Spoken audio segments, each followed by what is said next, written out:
പരീക്ഷയ്ക്ക് പോകുമ്പോൾ. കുട്ടിക്കാലം മുതൽ താൻ ആരാധിക്കുന്ന നടനാണ് പ്രഭുദേവ എന്ന് പറയുകയാണ് നടി മഞ്ജു വാര്യർ. തന്റെ ആരാധന മൂർത്തിയായ പ്രഭുദേവയ്ക്കൊപ്പം വേദി പങ്കിടാനുള്ള അവസരമാണ് കഴിഞ്ഞ ദിവസം മഞ്ജു വാര്യർക്ക് ലഭിച്ചത്. ഇത്തരമൊരു അവസരം ലഭിച്ചതിൽ വളരെ സന്തോഷവതിയാണെന്ന് വ്യക്തമാക്കിയ മഞ്ജു വാര്യർ കുട്ടിക്കാലത്ത് താൻ പ്രഭുദേവയെ എങ്ങനെയെല്ലാം ആരാധിച്ചിരുന്നുവെന്നും പറയുന്നുണ്ട്. Pathanamthitta Konni blue hill foundation trust സംഘടിപ്പിച്ച പരിപാടിയിലായിരുന്നു മഞ്ജു വാര്യറും പ്രഭുദേവയും ഒന്നിച്ചെത്തിയത്. ആരാധകർ തന്നോട് കാണിക്കുന്ന സ്നേഹത്തെക്കുറിച്ച് സംസാരിച്ചുകൊണ്ടായിരുന്നു മഞ്ജു വാര്യർ സംസാരം തുടങ്ങിയത്. നിങ്ങളുടെ ഈ സ്നേഹമൊക്കെ അനുഭവിച്ചറിയാൻ സാധിക്കുന്നത് തനിക്ക് വലിയ ശക്തിയും ഊർജവുമാണ് നൽകുന്നതെന്നും നിങ്ങളുടെ കയ്യടിയും പ്രോത്സാഹനവും ഒക്കെയാണ് തന്നെ പോലുള്ള ആളുകളെ മുന്നോട്ട് കൊണ്ടുപോകുന്നതെന്നും മഞ്ജു വാര്യർ പറയുന്നു. കുട്ടിക്കാലം മുതൽ താൻ ആരാധിക്കുന്ന ഒരു വ്യക്തിയാണ് പ്രഭുദേവ സാർ. നിങ്ങൾ ഒരുപാട് പേർക്ക് അതേ ആരാധനയുണ്ടാകും. താൻ 10ാം ക്ലാസ്സിലൊക്കെ പഠിക്കുന്നതിന് മുൻപ് തന്നെ പ്രഭുദേവ സാർ അഭിനയിച്ച പാട്ടുകളുടെ വീഡിയോ കാസറ്റാക്കി താൻ വീട്ടിൽ സൂക്ഷിച്ചിരുന്നുവെന്നും സാധാരണ എല്ലാവരും 10ാം ക്ലാസ് പരീക്ഷയ്ക്കൊക്കെ പോകുന്നത് പൂജാമുറിയിൽ കയറി പ്രാർത്ഥിച്ചിട്ടാണ്. എന്നാൽ താൻ പരീക്ഷയ്ക്ക് പോയത് പ്രഭുദേവ സാറിന്റെ 2 പാട്ട് കേട്ടിട്ടാണെന്നും കുട്ടിക്കാലം മുതൽ തന്നെ അത്രയധികം ആരാധന തനിക്ക് പ്രഭുദേവ സാറിനോട് ഉണ്ടായിരുന്നുവെന്നും അദ്ദേഹത്തിനോടൊപ്പം ഈ വേദിയിൽ അവസരം ഉണ്ടാക്കി തന്നതിൽ സന്തോഷമുണ്ട്. അതിന് കാരണക്കാരായ എല്ലാവരോടുമുള്ള നന്ദി അറിയിക്കുന്നുവെന്നും മഞ്ജു വാര്യർ വ്യക്തമാക്കി.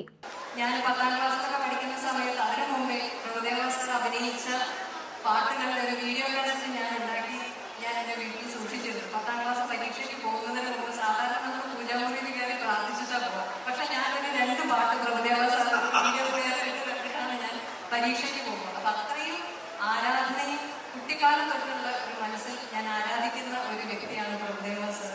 അദ്ദേഹത്തിനോടൊപ്പം ഈ വേദിയിൽ ഇരിക്കാൻ സാധിച്ചതിലും എനിക്ക് വലിയ സന്തോഷമുണ്ട്. അതിന് ഒരു അവസരം ഉണ്ടാക്കി തന്നത് ബ്ലൂ ഹിൽ ഫൗണ്ടേഷൻ്റെ ഒരു ഉദ്ഘാടന ചടങ്ങാണ്.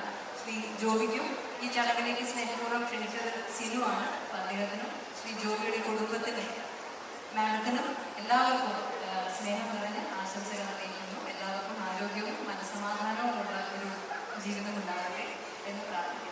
Thank you. നിങ്ങളുടെയൊക്കെ ഈ സ്നേഹത്തിന് മനസ്സ് നിറഞ്ഞ് 10,000 മടങ്ങത്തിൽ ചങ്ങോട്ടും സ്നേഹം. മാത്രമല്ല പലതരത്തിലുള്ള അവാർഡ് ദാന ചടങ്ങിലും ഉദ്ഘാടനത്തിലും ഒക്കെ പങ്കെടുത്തിട്ടുണ്ടെങ്കിലും ഇങ്ങനെയുള്ള ഒരു പരിപാടിയിൽ പങ്കെടുക്കാൻ സാധിച്ചതിൽ വലിയ സന്തോഷമുണ്ട്.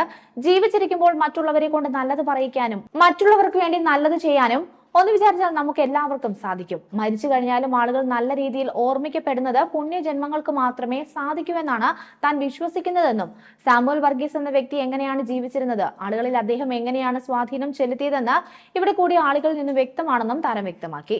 അതേസമയം നേരത്തെ ആയിഷ എന്ന ചിത്രത്തിന്റെ ട്രെയിലർ ലോഞ്ചിൽ വെച്ചും പ്രഭുദേവിയോടുള്ള തന്റെ ആരാധനയെക്കുറിച്ച് മഞ്ജു വാര്യർ തുറന്നു പറഞ്ഞിരുന്നു. തന്റെ സ്കൂൾ പഠനകാലത്ത് സ്വന്തം രക്തത്തിൽ കത്തെഴുതിയിരുന്നുവെന്നും തനിക്ക് അദ്ദേഹത്തോട് അത്രയും ക്രേസ് ആയിരുന്നുവെന്നും തന്റെ ആരാധനാപാത്രമായിരുന്നു അദ്ദേഹമെന്നും അന്ന് മഞ്ജു വാര്യർ വ്യക്തമാക്കിയിരുന്നു. അതേസമയം മലയാളത്തിന് പുറമെ തമിഴിലും ശ്രദ്ധ കേന്ദ്രീകരിക്കുകയാണ് മഞ്ജു വാര്യർ ഇപ്പോൾ.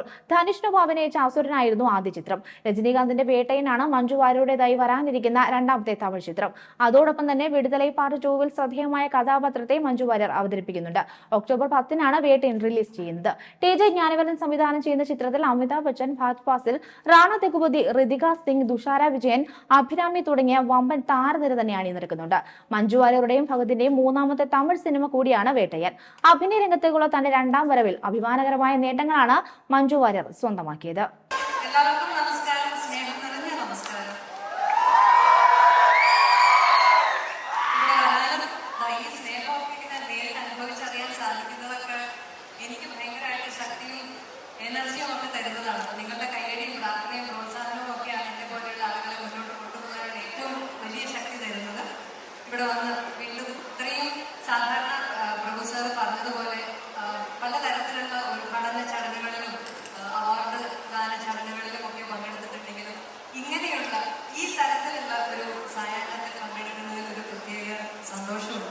ശരിക്കും നമ്മൾ ജീവിച്ചിരിക്കുമ്പോൾ എല്ലാവരെ കൊണ്ടും നല്ലത് പറയിക്കാനും എല്ലാവർക്കും വേണ്ടി നല്ലത് ചെയ്യാനും ഒക്കെ ഒന്ന് വിചാരിച്ചാൽ എല്ലാവർക്കും സാധിക്കുന്നൊരു കാര്യമാണ്. പക്ഷേ മരിച്ചു കഴിഞ്ഞിട്ടും അധികം നല്ല പേരോടുകൂടി എന്താ പറയുക നമ്മുടെ സമൂഹത്തിന് നല്ലത് ചെയ്യാനും ഒരുപാട് ആളുകളെ കൊണ്ട് സ്നേഹത്തോടെ ഓർമ്മിപ്പിക്കാനും ഒക്കെ സാധിക്കുന്നത് വലിയ പുണ്യജന്മങ്ങൾക്ക് മാത്രമേ സാധിക്കുള്ളൂ എന്ന് വിശ്വസിക്കുന്ന ഒരാളാണ്. ഇന്ന് ഇവിടെ കൂടിയിരിക്കുന്നത് ഈ ഒരു വലിയ ജനക്കൂട്ടം തന്നെ തെളിവാണ്. ശ്രീ സാമുവൽ വർഗീസ് ഇവിടെ നേരത്തെ പറഞ്ഞതുപോലെ അദ്ദേഹം എങ്ങനെയാണ് ജീവിച്ചിരുന്നത്, ഇവിടെയുള്ള ആളുകളിൽ അദ്ദേഹം ഉണ്ടാക്കിയിരുന്ന ഒരു ഇംപ്രഷൻ എന്തായിരുന്നു എന്നുള്ളത് മനസ്സിലാക്കാൻ ഈ ഒരു വലിയ കൂട്ടായ്മ തന്നെ ധാരാളമാണ്. അദ്ദേഹത്തിൻ്റെ ഭാര്യ ഇവിടെയുണ്ട്, അദ്ദേഹത്തിൻ്റെ സ്നേഹമുള്ള മകൻ ജോബി ഇവിടെയുണ്ട്. അപ്പം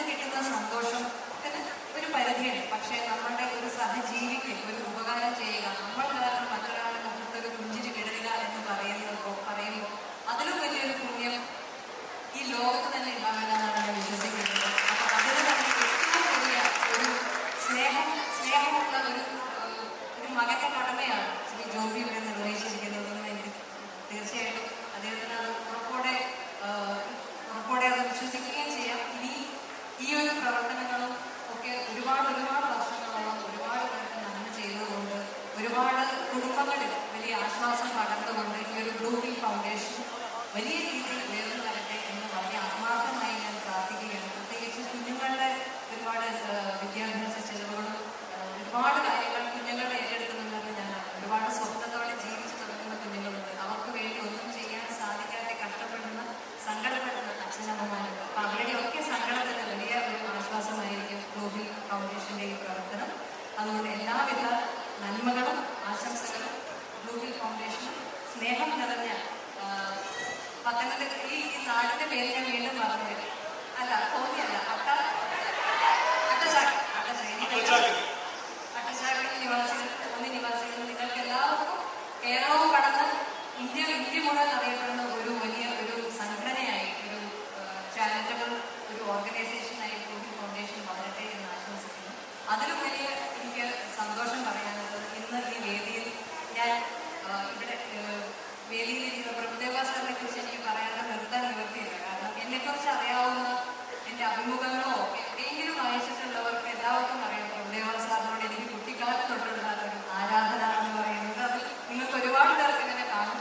ഞാൻ 10ാം ക്ലാസ്സിലൊക്കെ പഠിക്കുന്ന സമയത്ത് അതിനു മുമ്പേ പ്രഭുദേവാ സാർ അഭിനയിച്ച പാട്ടുകളുടെ ഒരു വീഡിയോ കാസറ്റ് ഞാൻ ഉണ്ടാക്കി ഞാൻ എൻ്റെ വീട്ടിൽ സൂക്ഷിച്ചിരുന്നു. 10ാം ക്ലാസ് പരീക്ഷയ്ക്ക് പോകുന്നതിന് മുമ്പ് സാധാരണ നമ്മൾ പൂജാമുറിയിൽ കയറി പ്രാർത്ഥിച്ചിട്ടാണ് പോകാം. പക്ഷെ ഞാനൊരു 2 പാട്ട് പ്രഭുദേവാ സാർ വീഡിയോ പ്ലെയറിട്ട് കണ്ടിട്ടാണ് ഞാൻ പരീക്ഷയ്ക്ക് പോകുന്നത്. അപ്പം അത്രയും ആരാധനയും കുട്ടിക്കാലം തൊട്ടുള്ള ഒരു മനസ്സിൽ ഞാൻ ആരാധിക്കുന്ന ഒരു വ്യക്തിയാണ് പ്രഭുദേവാ സാർ. അദ്ദേഹത്തിനോടൊപ്പം ഈ വേദിയിൽ ഇരിക്കാൻ സാധിച്ചതിലും എനിക്ക് വലിയ സന്തോഷമുണ്ട്. അതിന് ഒരു അവസരം ഉണ്ടാക്കി തന്നത് ബ്ലൂ ഹിൽ ഫൗണ്ടേഷൻ്റെ ഒരു ഉദ്ഘാടന ചടങ്ങാണ്. ശ്രീ ജോബിക്കും ഈ ചടങ്ങിലേക്ക് സ്നേഹപൂർവ്വം ക്ഷണിച്ചത് സിനുവാണ്. അദ്ദേഹത്തിനും ശ്രീ ജോബിയുടെ കുടുംബത്തിനും മാഡത്തിനും എല്ലാവർക്കും സ്നേഹം നിറഞ്ഞ ആശംസകൾ അറിയിക്കുന്നു. എല്ലാവർക്കും ആരോഗ്യവും മനസ്സമാധാനവുമുള്ള ഒരു ജീവിതം ഉണ്ടാകട്ടെ എന്ന് പ്രാർത്ഥിക്കുന്നു. Thank you. നിങ്ങളുടെയൊക്കെ ഈ സ്നേഹത്തിന് മനസ്സ് നിറഞ്ഞ് 10,000 മടങ്ങ് തിരിച്ചങ്ങോട്ടും സ്നേഹം. Thank you. കൂടുതൽ വാർത്തകൾക്കായി B4 Blaze ഫോളോ ചെയ്യൂ, സബ്സ്ക്രൈബ് ചെയ്യൂ.